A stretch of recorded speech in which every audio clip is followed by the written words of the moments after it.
It is 6:30, so we will call the meeting to order, please, with the Pledge of Allegiance.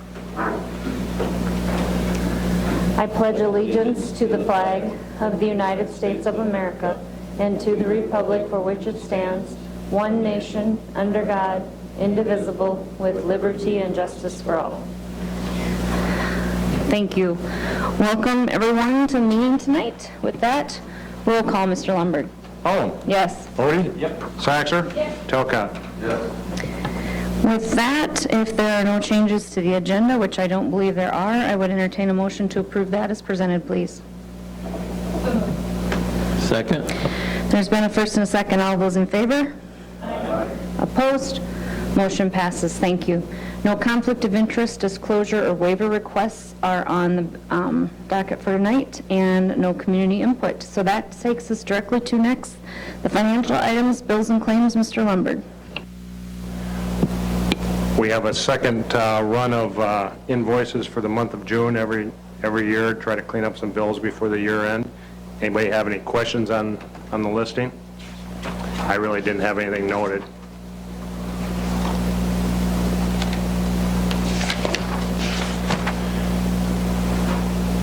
$1,319,000 of invoices,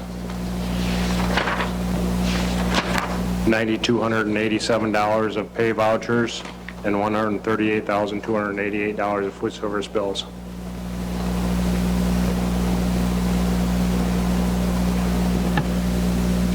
Any questions anyone has for Mr. Lombard tonight on the bills and claims?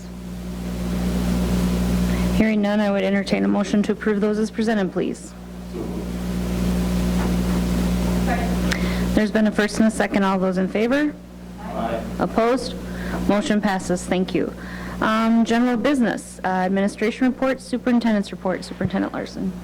Thank you, Madam Chair. A few things for you this evening. I just want to note the elementary construction project continues to press on. It's very early in the process, but at this point we would be on schedule and on budget.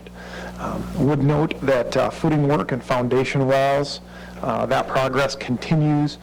We'll also have masons putting up some masonry, and then underground utilities are also a major component of what's going on right now down there. Would note that the collaborative agreement with the City of Sioux Falls for the joint playground area has been completed, and look forward to working with them on that. Just so you note, that's a situation whereas we pay for the materials and labor to create that site, and then we are reimbursed. So just an item to note. New facilities, plan on kicking that up here in the month of July. We'll have an elementary boundary line group confirm what our elementary boundary lines will be for the fall of 2021 when the elementary school opens. So there you have it. Budget process. You guys have obviously been working through our budget process here for next fiscal year. Would note that July 13th, Monday, July 13th, will be our public budget hearing. There is potential action on the budget at that time. The summer 2020 return to school plan, just want to restate that we have a 3-phase plan. The month of June is phase 1. We recently announced phase 2, which is the month of July. Would note that in July we increase our capacity within our classrooms to 50%. And when I say classrooms, I mean our facilities to 50%. Look forward to administering a parent and guardian survey July 6th through the 13th. It'll be I believe it's a 6-question survey, and what we're basically doing is trying to gain the perception of our parents and guardians regarding what strategy for return to school they most prefer. We believe we have a strong idea on what folks are looking for, but we want to do our due diligence and make certain that we affirm that belief. So parents, please fill out that survey July 6th through the 13th. Help us make some informed decisions and have informed planning. Would note then, after we get the survey results back, we'll spend a couple of days analyzing those results, and then phase 3 in terms of return to school plan will be announced on July 17th, 2020. So I have received a few different phone calls over the course of the last couple days with very pointed questions of, are we coming back to school or not? And the answer to that is yes. Our ultimate goal is to return to school on August 19th. That is the ultimate goal. With that being said, we need to be able to have the ability to be responsive to any developments that occur, and we also don't want to paint ourselves into a corner of this is exactly how it's going to be right now, understanding that it's a fluid situation. So we want to be able to be responsive and make informed, timely decisions that give people the ability to plan, but also give us the ability to deal with the situation as it exists. So there you have it, summer 2020 return to school plan. I would certainly entertain any questions that you may have at this time. I think what I would just say is I appreciate that you're getting and gathering parent and guardian input. I think that's valuable. I think I would also just encourage what you just said is for those that do have questions, they do have input, is to first and foremost fill out the survey. Second, they're encouraged to contact building administrators, contact you if they do have questions. I think the other thing to put out there, I'm sure you would support, is if other districts or other schools in the state are making their decisions, that doesn't mean that we have and that we're following same suit. This is Brandon Valley. We have to make decisions that are right for us and our district. And like you said, it's fluid. We haven't made any decisions yet. So I think that's most important, is we have not made decisions yet. Whatever is out there is not our decisions. Would that be correct? We have not made any definitive decisions or final announcements. What we are doing is we are utilizing the phased approach that allows us to use the best information at a reasonable time to inform our decisions. Like I said, ultimate goal is to return to school on August 19th. Now, exactly how that looks, is it a traditional day? Is it an AABB day? Is it half days? Those are decisions that we will be making with informed information from our parents and guardians after that survey is completed. So ultimately, return to school August 19th. What exactly it looks like is to be determined based on the information we get from our parents and guardians.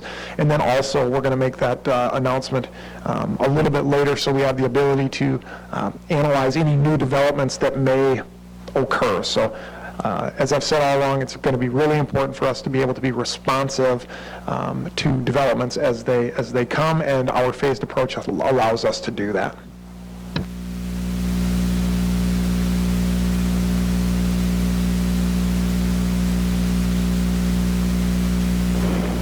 Any other questions for Superintendent Larson tonight on the superintendent's report?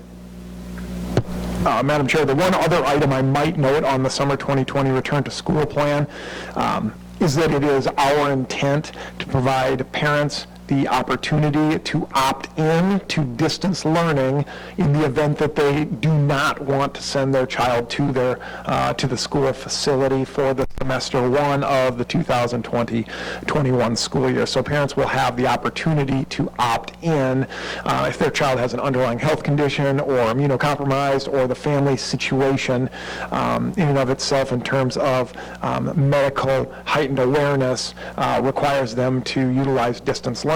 We will have that ability for parents. So depending on which side of the fence you're on, whether you really want kids back traditional style or whether you want it all remote and all distance learning, I think it is important for you as a board to know that at our July meeting on July 13th, we'll bring a resolution forward that basically allows us to utilize, or allows families to utilize, distance learning for semester one of the 2020-21 school year. And then obviously semester two, we'll reevaluate that once we get into the fall a little bit and see if it's necessary or if we would like to just bring everyone back. So one item to note. Thank you. Anyone else? If not, that takes us to our next item, board policy, a discussion item on EEAA district transportation. Thank you, Madam Chair. Ultimately, what this is doing is formalizing those changes that were previously presented by the Transportation Committee and the administration.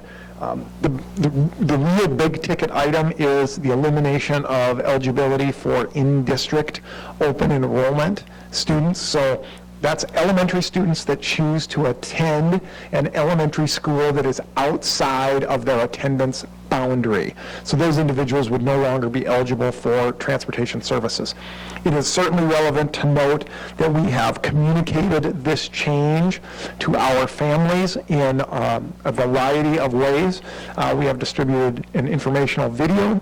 We have distributed the information via email, and we have also sent a hard copy letter to families. Those letters were distributed with the bus pass refunds that went out here in mid-June. So that is ultimately the key components of that district transportation policy. Sustainability at this point in time is a significant conversation point within our transportation department.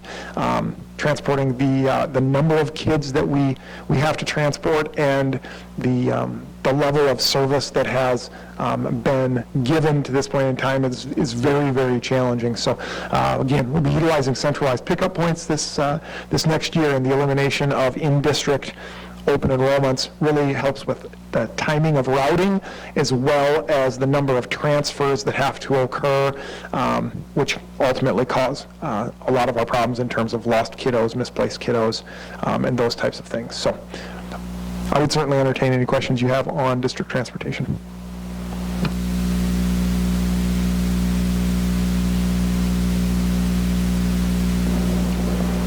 All right, hearing none, thank you very much for that tonight. That takes us to our next item, general business items number 1 through 11. I would entertain a motion to approve those as presented, please.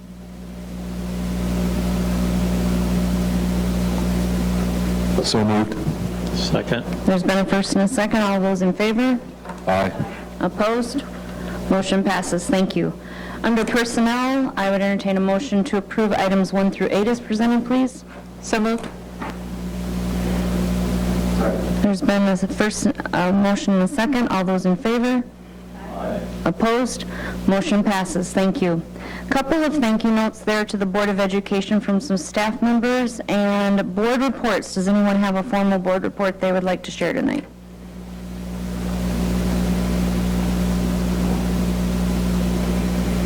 All right, we're kind of a quiet group tonight.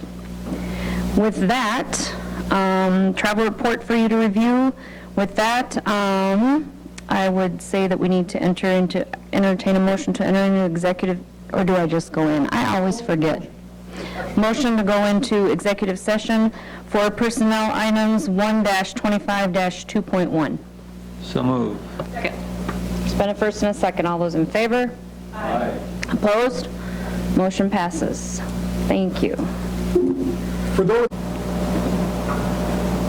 All right, we will come out of executive session. Does anyone have a motion they would like to make, please? Yes, I would like to appoint Nick Scott for a one-year term on the Brandon Valley School Board.